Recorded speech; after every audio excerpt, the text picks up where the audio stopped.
Hola amigos, ¿qué tal? Soy Nacho Rodríguez. Hoy es 27 de septiembre del 2024 y tenemos noticias muy importantes de último minuto.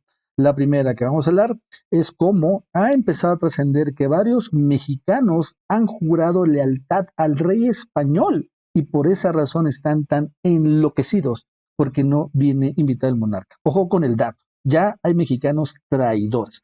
Hablando de esto, vamos a hablar cómo el presidente hoy exhibe a Marco Cortés precisamente con la intención de poner en la nueva ley de la reforma Guardia Nacional un transitorio para que permita que Estados Unidos nos invada. No, no es broma, nos bombardee. Vamos a hablar también de lo que está pasando en Acapulco con este huracán que se llama Zombie, un huracán que pegó ya 2 veces el territorio mexicano y bueno, se está atendiendo, pero al mismo tiempo como obviamente el PRIAN quiere lucrar con esta tragedia.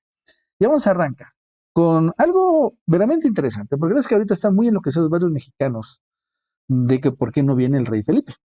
Y uno de ellos es Enrique Krause. Y es interesante porque Enrique Krause, esto hoy empezó a filtrarse, no es secreto, pero ya tenía mucho tiempo que estaba fuera del radar, que Enrique Krause tiene la nacionalidad española. Se le dieron hace ya varios años. Incluso el rey Felipe, aquí, lo firmó, ¿no? Real Decreto del 2015, el 11 de septiembre, por el que se le concede la nacionalidad española por carta de naturaleza a Enrique Krause. A propuesta del ministro de Justicia, en atención a las circunstancias excepcionales que concurren en don Enrique Krause y previa deliberación al Consejo de Ministros, vengo a conceder la nacionalidad española por carta de naturaleza a don Enrique Krause, con vecindad civil de derecho común. Firmado por Felipe R., o sea, el rey Felipe. Ojo con el dato. Lo interesante de todo esto no es que Enrique Krause sea nacionalizado español, sino qué pasa cuando te nacionalizas español. Lo que pasa, y aquí aparece finalmente entre los requisitos, una vez que ya estás tramitando tu nacionalidad, tienes que jurar y prometer fidelidad al rey y obediencia a la Constitución y las leyes españolas. Y además, renunciar a tu nacionalidad de origen. Ojo con el dato. Es una obligación que te impone España, y eso no lo sabía, que para ser nacionalizado español tienes que jurar lealtad al rey. Así que eso explica muchas cosas. ¿Por qué rayos tantos mexicanos nacionalizados españoles están tan enloquecidos por esto y además tantos que aspiran también a ser españoles están igual enloquecidos protegiendo al rey porque tienen que jurarle fidelidad? Otro que también, acuérdense que se hizo muy popular hace algunos años, que se volvió también nacionalizado español, fue Carlos Salinas de Gortari. ¿Se acuerdan? Esto fue un poco más reciente, fue en el 2022, hace 2 años, que se nacionaliza español. Pues también Carlos Salinas de Gortari tuvo por obligación jurar lealtad a el rey Felipe VI. Ojo con el dato, esto es súper importante. Yo no sé si renunciaron a su nacionalidad mexicana, eso no tenemos claro. Hay un tratado de doble nacionalidad, pero pueden haber renunciado. Pero bueno, esto explica mucho. Y también explica por qué varios comentócratas, que hasta yo sé todavía no son nacionalizados españoles, finalmente se arrodillan al rey Felipe. Tal vez ya están tramitando su nacionalidad española. Y bueno, al final en una de esas, pues tienen que jurarle fidelidad. Vamos a escuchar, por ejemplo, a Héctor Aguilar Camín, cómo honestamente se arrodilla de una manera bastante lamentable a el rey español. Histórico mexicano es victimista, ¿no? Se siente maltratado por la historia y en particular ha sido antiespañol porque pues de ese imperio nos independizamos, teníamos que ser antiespañoles y antigringo, ¿no? Pues por obvias razones, porque la guerra. ¿No? Pero es una columna fundamental de nuestra fantasía histórica, de nuestro cuento de hadas de la historia patria, pero la verdad es una columna podrida. Es una cosa que no habla de la realidad presente de nuestro país, ni de la realidad presente de esos países con los que alguna vez tuvimos agravios, encuentros de guerras, muertes, cosas terribles, pero que no son los mismos países que existen hoy, del mismo modo que México no es hoy el mismo país de la independencia ni de la guerra de 1848. Entonces hay una especie de anacronismo victimista y abusivo en pedirle a la España de hoy disculpas por los actos, en el caso de que sean exactos los actos que se describen, por la España de hace 500 años. Es abusivo. Habría que pedirle entonces disculpas al gobierno de Biden por la guerra del 48. Y habría que, López Obrador, el presidente actual y la presidenta entrante, tendrían que darle disculpas a la tribu yaqui por la guerra que le hizo Porfirio Díaz.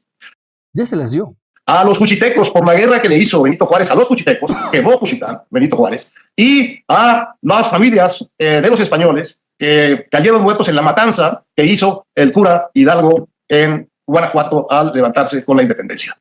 Ya son muchas disculpas esas. Bueno, es que es ridículo seguir conservando neuróticamente agravios de la historia real. Bueno, y les voy a decir quién acaba de pedir disculpas en medio de todo esto. Fíjense, ¡ay, es que como solo son mexicanos! Vean esta nota. El día de ayer, el gobernador de California firma un documento en el que pide disculpas formales a los afroamericanos de ese estado por el daño causado por la esclavitud y la discriminación. ¿No? Digo, incluso son disculpas, es bastante barato. O sea, debería pedirse reparación del daño. Por ejemplo, que los españoles nos regresen las toneladas de plata que se robaron y saquearon y otro tipo de minerales, evidentemente también todas las riquezas de la civilización, todas las reliquias de la prehispanicidad, pero no, son unas disculpas, hasta barato está saliendo. Bueno, en medio de todo esto, fíjense hoy el presidente Obrador en su última mañanera noticiosa, porque todavía falta una última mañanera donde, bueno, va a ser una celebración, pero esta mañanera exhibe a Marco Cortés y vean cómo es un traidor, Marco Cortés. Porque en medio de la discusión de la reforma de la Guardia Nacional, él estaba impulsando que se aprobara un transitorio que tenía una manzana envenenada, porque le iba a permitir a nuestro país abrir las puertas y permitir que México le dé permiso a Estados Unidos para que nos invada y nos bombardee. No es broma. Se quejan de la militarización, pero están a favor de que los ejércitos estadounidenses entren en nuestro país. Vamos a escuchar lo que dijo el presidente. Bueno, esto es lo que dijo Marco Cortés. Si estarían dispuestos, con tal de combatir realmente al crimen organizado, a tipificar el delito de los criminales cuando amedrentan, cuando amenazan, cuando incendian en nuestro país como terrorismo, para que exista colaboración internacional y se pueda detener a los criminales como recientemente al Mayo Zambada. Terrorismo, ¿no? O sea, y el presidente dice que de qué se trata esto. No es nada más una construcción semántica o un amarillismo. No. Tiene algo que ver más allá. Veamos qué es lo que dijo el presidente. Le pregunto al orador si están dispuestos o no a tipificar todas estas acciones del crimen organizado realmente como delito de terrorismo en México. Le respondo que con la misma disposición en la que espero que usted vote a favor de esta iniciativa. Lo que está planteando es que los actos ilegales, criminales que se cometen en el país se consideren como terrorismo y puedan intervenir, ¿sí? Del extranjero, de organizaciones del extranjero y otros países. Es decir, si hay actos aquí en nuestro país, puedan venir, ¿sí? El FBI, la DEA, cualquier tipo de organización, en el caso de Estados Unidos, o de Rusia o de China, para no estar pensando nada más en Estados Unidos. O sea, pero eso es lo que planteó. Entonces, cuando vi esta imagen, esta intervención, me pregunté, ¿le salió este asunto a él o de parte de quién? Porque esto es lo que han venido proponiendo en el Congreso de Estados Unidos. Esto me lo planteó el presidente Trump y le dije que no, y expliqué de que los asuntos de México los tenemos que resolver nosotros, porque imagínense si pueden calificar como terrorista a cualquier grupo, pueden entrar no solo por delincuentes organizados, sino por cualquier persona, por dirigentes, opositores, el gobierno, por cualquier persona que no les convenga a sus intereses. Y esa es una violación flagrante a nuestra soberanía. Eso nunca se debe de permitir. Y por eso no quería dejarlo pasar, porque van a seguir insistiendo en el futuro. Y antes de irme, quería fijar mi postura. Es una verdadera traición a la patria del libro de texto, honestamente, esto que plantea Marco Cortés, ¿no? Es, repito, poner en una ley, permitir que nos invadan los extranjeros, permitir que potencias manden a sus ejércitos, porque allá en Estados Unidos hay leyes específicas que permiten, allá para el marco legal estadounidense, evidentemente violando la soberanía de los países, pero eso es lo de menos, permite finalmente que invadan con total impunidad, ¿no? Incluso obligan al ejército estadounidense a bombardear precisamente para matar o eliminar la amenaza terrorista, como sucede ahorita en el caso de Israel con Gaza, también los gringos. Y esto, bien dice el presidente, dijo Marco, pues la pregunta es que Marco no se le ocurrió, a Marco no se le ocurrió ese tipo de cosas. Ese Marco es una marioneta, pero la pregunta es, ¿de parte de quién? ¿De parte de quién?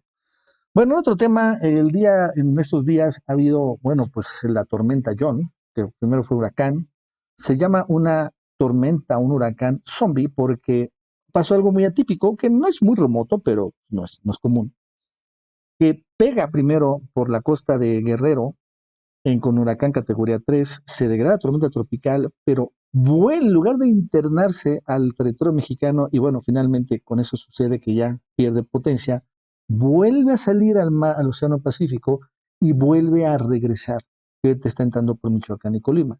Y esto obviamente genera que siga la afectación muy fuerte. ¿Y qué es lo que ha pasado? Bueno, más que destrucción de vientos huracanados, lo que ha pasado ahorita en Acapulco es que ha llovido muchísimo. Y esto ha generado una nueva desastre natural, no necesariamente por el caos huracanado o la destrucción de los vientos huracanados, que es muy fuerte, como lo vimos, sino por la inundación. Porque evidentemente hay lluvias torrenciales y después de 4 días sí hay un gran caos, un gran desastre ahí, distinto. No es igual, no es, repito, destrucción, sino es de la inundación. Y siendo de Tabasco, nosotros conocemos muy bien de qué se trata el tema de la inundación.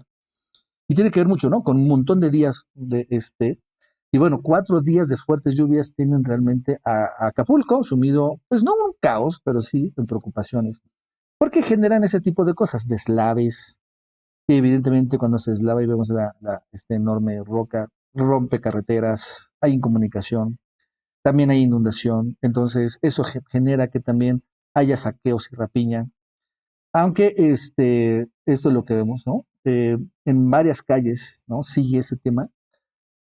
Es otro tipo de afectación, pero sí, atendible.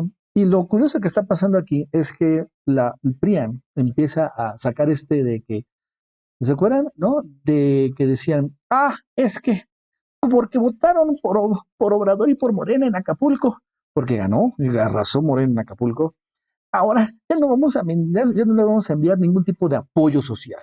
Y qué bueno que les pasa. Es el karma, empiezan a decir, de una manera totalmente, absolutamente mezquina y perversa, ¿no? O sea, al final es otra tragedia. Aunque, bueno, hubo 5 muertos, pero yo no creo que vayan a haber más. Finalmente la inundación genera problemas económicos, pero no es realmente tan riesgosa, salvo que hay un deslave fuerte, como un huracán. Pero este tipo de mezquindad, ¿no? Incluso saca, por ejemplo, vean la cuenta alterna de Xochitl Gálvez, que se llama Resistencia Ciudadana, el peor presidente de México, no le llegó ni a los talones al mejor presidente de México, Felipe Calderón, dice. AMLO nunca se mojó los pies, nunca estuvo con damnificados, nunca fue a la zona de desastres. Lo que se hizo fue lavarse las manos y sube estas fotos. Es interesante, ¿no? Porque son fotos de inundación, como lo vemos. Incluso Calderón aquí sale foto entregando una despensa con Andrés Granier, precisamente la mega inundación de Tabasco. Aquí la misma foto, pero bueno, en otro lado, no sé si es en Tabasco o no, y aquí entregando colchas, porque lo único que hicieron los gobiernos prianistas fue entregar en estos desastres naturales despensas y colchas. No, esa es la realidad. El Fonden se ocupaba para eso, para entregar despensas y para entregar colchas. En cambio, en Acapulco, pues entregaron, bueno, equipos completos de enseres, con refrigeradores, estufas, todo incluido, y también una reconstrucción real de miles de casas damnificadas. Y ahora, pues va a ser lo mismo. Claro, ahorita hay que tener una emergencia que todavía continúa, que es tipo inundación, no es exactamente igual, repito, a la emergencia de huracanes, pero bueno, al final sabemos que el gobierno, ya no Obrador y Claudio Sheinbaum va a sacar la atención, o sea, como dicen, sin límite de presupuesto, como sucede con el Fonden. Hablando de este caso, ahorita que va esta que sube Xochitl Gálvez, por ejemplo, esta foto de Obrador con el exgobernador Andrés Guerrier, yo me acuerdo muy bien de ese momento, o sea, la verdad es que era un suplicio la ayuda que entregaba Felipe Calderón a Tabasco en aquel momento. Fue horrible, o sea, fue terrible, se robaron todo y la es que la ayuda nunca llegó. Es una realidad, en cambio no es como está sucediendo. Ojo con el dato. Bueno amigos, eso es todo. Hasta luego.